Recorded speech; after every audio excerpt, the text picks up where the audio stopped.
안녕하세요, 분이지입니다. 오늘 뱀부 스튜디오 강좌 세 번째인데요.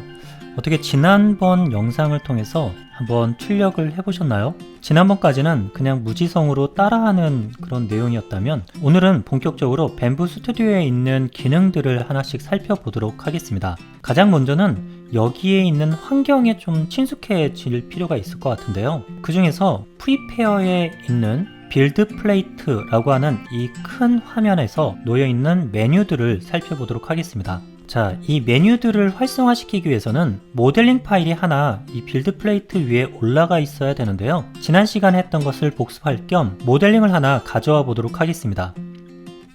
지난번에는 프린터블즈에서 했는데 무료 모델링 사이트의 대표 기업은 띵기버스죠. 구글 검색창에 한글로 신기버스라고 검색을 해도 검색 내용에서 찾아줍니다. Thingiverse라고 하는 사이트고요. 여기를 클릭하여 들어갑니다. 띵기버스 사이트는 프린터블즈와 마찬가지로 회원가입이나 로그인 절차 없이도 무료로 다운로드 받을 수가 있습니다. 오늘 실습을 위해서 저는 포켓몬을 한번 다운받아 보려고 하는데요. 인기 순위는 올해의 출력물로 하도록 하고요. 검색창에다가 포켓몬을 쳐서 포켓몬 디자인을 한번 찾아보도록 하겠습니다. 이제 여기에 나오는 이 무수한 모델링 중에서 적당한 것을 찾아야 되는데요. 저는 이 중에서 서포트가 필요 없을 것으로 보이는 모델링을 하나 선택해 보도록 하겠습니다. 여러분들은 서포트가 어떤 게 있어야 되고 없어야 되고 하는 걸 아직 판단이 안 되실 수 있으십니다. 앞으로 강좌에서 그 부분에 대해서 상세히 다룰 예정이니 지금은 저를 따라와 주시길 바랍니다. 이 중에 괜찮아 보이는 게 여기에 있는 EV라고 하는 포켓몬인데요. 클릭해서 들어가 보겠습니다. 오른쪽에 있는 다운로드 all files를 누르거나 아니면 think files라고 되어 있는 곳에서 오른쪽에 있는 다운로드 버튼을 클릭해 주시면 다운로드가 됩니다. 다운로드가 완료된 것을 확인하고 다시 뱀부 스튜디오로 돌아와 모델링을 가져와 빌드 플레이트 위에 올려줍니다. 저는 빌드 플레이트 위에 모델링을 끌어와서 올려주도록 하겠습니다. 자, 이러면 이렇게 방금 다운받은 모델링 STL 파일이 빌드 플레이트 위에 올라오는 걸 확인할 수 있는데요. 이렇게 STL 파일 하나가 올라오게 되면 상단에 비활성화되어 있던 메뉴들이 나타나 보이는 것을 확인해 볼 수 있습니다. 이 내용들을 하나씩 알아보도록 하겠습니다. 이 메뉴들은 모두 마우스를 가까이 가져다 대면 마우스에 팝업해서 해당 아이콘이 무엇을 뜻하는지와 그것의 단축키가 나오는데요. 이렇게 움직여 보시면 영어를 아시는 분들은 어떤 것이구나 하고 쉽게 짐작해 보실 수도 있으실 겁니다. 하나씩 확인해 보겠습니다. 첫 번째는 Move입니다. Move, 이동은요. 얘를 선택하고 나면 내가 가지고 온 모델링의 베드 위에서의 위치를 움직여 줄 수가 있습니다. 방금 보신 것과 같이 화살표를 잡고 이동을 시켜 주셔도 되지만 상단에 나타난 이 좌표를 직접 입력해서 넣어 주실 수도 있습니다. 예를 들어 100, 100 하면 이 모델링의 중심이 100, 100 위치로 이동을 하는 것을 확인해 볼 수 있습니다. 여기서 파란색인 Z 방향으로 밑으로 내리거나 혹은 위로 올리는 것은 뱀부 스튜디오에서는 그 기능을 사용하실 수가 없습니다. 편법으로 그것을 가능하게 해주는 방법도 있긴 한데요. 잠시 후에 다시 설명드리겠습니다.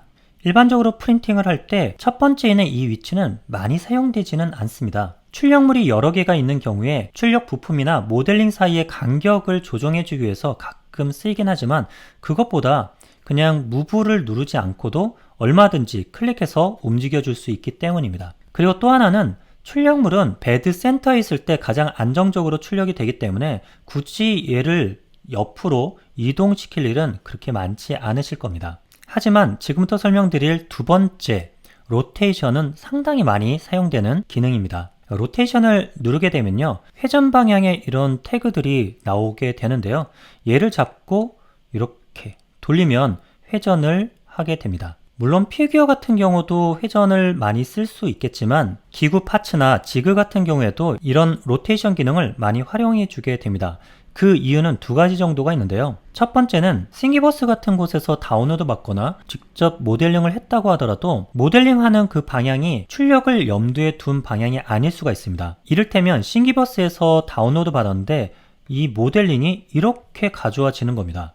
그러면 이대로 그대로 두고 출력을 할 것이냐, 아니면 내가 생각하기에는 훨씬 더 출력이 잘 되는 그 위치로 바꿔서 전환해서 할 것이냐, 이런 결정을 해줘야 되는데요. 당연히 출력이 더 쉽고 잘 되고 또 출력 이후에 강도가 좀 더 강하고 이런 방향으로 돌려줘야 되겠죠. 그래서 이 회전이라는 기능들을 주로 많이 사용합니다. 그리고 3D 프린터 출력의 특성상 좌우 방향으로는 강도가 상당히 강한 편이지만 층간 결합력은 상대적으로 약한 편입니다. 그래서 힘을 받는 방향을 고려해서 회전을 시키는 것은 3D 프린터의 상식이라고 할 수 있겠습니다. 자, 이렇게 막 회전을 시키다 보니까 얘가 삐뚤어게 되어 있는데 얘를 어떻게 다시 원점으로 돌이킬지 좀 모를 때가 있습니다. 그럴 때는 이것을 잡고 회전하기보다 로테이션이라고 하는 이 값을 뭐 0도, Y도 0도, Z도 0도, 네, 이렇게 돌려가면서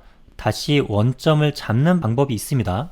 그러면 이렇게 원래 위치로 돌아갔죠? 혹은 이쪽에 있는 다시 되돌림 아이콘을 클릭하시게 되면 원점으로 돌아가기도 하고요. 근데 그렇게 하기가 번거롭고 귀찮다 하면 굉장히 간단하게 해결되는 방법이 있습니다. 특히 평평한 곳을 바닥면으로 놓고자 할 때 이 기능을 많이 사용해 주는데요. 이 네 번째 기능인 선택한 부분의 면이 바닥으로 가게 하는 이 기능을 사용해 주시면 간단하게 해결이 됩니다. 한번 해보도록 하겠습니다. 클릭해 주시고요. 그러면 각 모델링의 면들이 나오게 되는데요. 이 면 중에서 우리는 이것을 바닥으로 하고 싶어 해서 이 면을 선택해 주시면 이것이 바닥에 닿는 방향으로 정렬이 되는 걸 볼 수 있습니다. 이것과 상당히 비슷한 기능이 이쪽에 있는데요. 아이콘도 거의 같죠. 거기다가 오토라고 써 있는 것만 차이가 있습니다. 즉 이것은 자기가 알아서 가장 출력하기에 적합한 바닥이 평평한 부분을 자동으로 기울여주는 기능인데요. 얘를 그냥 클릭만 해주시면 계산 이후에 알아서 회전해서 이렇게 베드 위에 올라오는 것을 확인해 볼 수 있습니다. 자, 이제 이동, 회전, 그리고 수동으로 바닥 놓는 거, 자동으로 놓는 거 이렇게 해봤는데요. 출력물을 가져오다 보면 어떤 경우에는 내가 출력하고자 하는 것보다 너무 크거나 혹은 너무 작을 경우가 있습니다. 이때는 크기를 조정해 줘야 되는데 그것이 바로 스케일 기능입니다. 이 스케일 기능을 클릭하시고 나면요. 앞서서와 마찬가지로 이렇게 핸들이 나오게 되는데요. 이 핸들을 잡고 그냥 이렇게 또 이렇게 네, 이렇게 당기고 밀고 하다 보면 내가 원하는 크기로 조정이 될 수가 있습니다. 핸들을 잡고 돌리면 이런 식으로 바뀌는 거고요. 만약에 XYZ의 정확한 비례를 감안해서 스케일을 늘리고 줄이고 싶다면 이 꼭지점에 있는 핸들을 늘렸다가 줄였다가 하면 동일한 비율로 XYZ가 이렇게 조정이 되는 걸 확인해 보실 수가 있습니다. 이때 여기 유니폼 스케일이라고 하는 게 있는데요. 이 유니폼 스케일을 꺼주게 되면 길이 방향으로만 내가 2배로 늘리고 싶어 하면 200 이렇게 해서 길이로만 길게 하실 수도 있고요. 때로는 내 프린터 높이를 감안해서 전체 높이를 나는 이거를 150으로 할 거야 라고 해서 높이만 따로 정해서 조정해 주실 수도 있습니다. 그리고 원래대로 가고 싶으면 다시 되돌림 버튼을 눌러 주시면 되고요.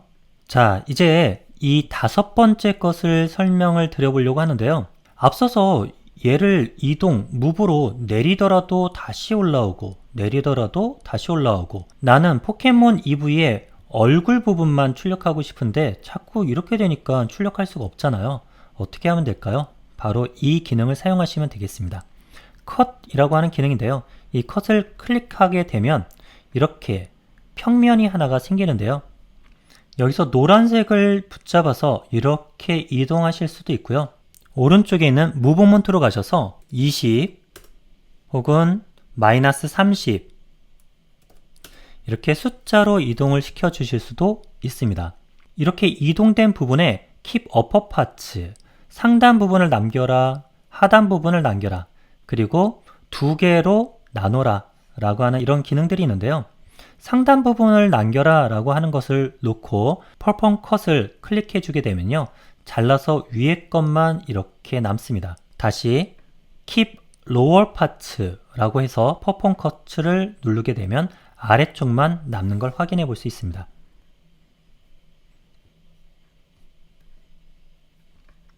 네, 이 상태에서 Keep Upper Parts라고 되어 있는 것을 선택하고 퍼폼 컷을 하면 두 개의 오브젝트, 객체로 나뉘게 됩니다. 그런데요, 여기서 Cut to Parts라고 해서 클릭하고 퍼폼 컷을 하면요, 별로 변한 게 없어 보입니다. 그런데 얘 같은 경우에는 하나의 객체이긴 하지만 여기에 파츠가 두 개로 나눠져 있는 파츠로 만들어집니다. 이것은 프로세스에서 오브젝트를 클릭하면 확인해 볼 수 있는데요. EV는 동일하지만 거기에 어퍼 파츠 그리고 로우 파츠로 나누어 있는 것을 볼 수가 있습니다. 얘를 분리하고 싶어요. 그렇게 되면 이쪽에 오브젝트, 스플릿 투 오브젝트라고 하는 것으로 클릭해 주게 되면요, 두 개가 이렇게 나누어지게 됩니다. 네, 머리 따로, 몸통 따로 한 EV가 만들어졌죠. 그리고 다음으로 서포트, 심, 텍스트에 대한 것은 해당하는 설정 항목에 대한 소개를 할 때 자세히 다루도록 하겠습니다. 오늘 마지막으로 한 가지 더 추가해서 말씀을 드리면요, EV를 하나가 아니라 여러 개를 한번 출력하고 싶습니다. 그럴 때 마우스를 오른쪽 클릭을 하셔서 여기에 클론을 눌러주시면 됩니다. 복제를 몇 개를 할 것인지 나와 있는데요, 내가 5개를 복제하고 싶어 하면 O라고 하고 OK 누르게 되면 이렇게 5마리의 EV를 만나볼 수가 있습니다. 그랬는데 보시면 에러가 뜨죠. 5번째, 6번째 EV가 빌드 플레이트 바깥에 있기 때문에 이런 에러가 떴는데요, 이때 간단하게 해결해 줄 수 있는 기능이 바로 이 4번째에 있는 Arrange All Object라고 하는 기능입니다. 얘는 정렬을 해주는데요, 빌드 플레이트에서 중심에 오도록, 그렇지만 서로 부딪히지 않도록 정렬을 해주는 기능입니다. 해볼까요? 네, 이렇게 하고 Arrange. 네, 그랬더니 이렇게 서로 베드 바깥에 있던 것이 중심으로 들어왔고요. 근데 좋은데 가끔씩 이런 경우 있더라고요. 얘가 좀 떨어져 있는 것 같아. 이럴 때는 그냥 잡아서 따로 움직이시면 되겠습니다. 그리고 전체를 좀 앞으로 당기고 싶어. 그러면 Ctrl A 혹은 Command A를 누르시고 나서 이렇게 한꺼번에 움직여 주실 수도 있다는 거 말씀을 드리겠습니다. 오늘 했던 내용 잠시 복습할 겸 선택해 주시고요. 크기는 저는 50% 사이즈로 해주도록 하겠습니다. 유니폼 스케일을 누른 다음에 50 이렇게 해주고요. 슬라이스 플레이트를 눌러주게 되면 슬라이싱이 진행되면서 이렇게 슬라이싱 결과가 나왔습니다. 출력을 하게 되면 밑에서부터 이렇게 출력이 되겠구나 하는 것을 미리 확인해 보시는 습관 들이시면 나중에 굉장히 큰 도움이 됩니다. 자, 오늘은 이렇게 해서 뱀부 스튜디오에 있는 프리페어의 상단 메뉴들에 대해서 알아보았습니다. 앞으로 점차 뱀부 스튜디오와 3D 프린팅 출력과 좀 더 친해지게 되시길 바라겠습니다. 오늘도 시청 감사합니다. 이상 북리지였습니다.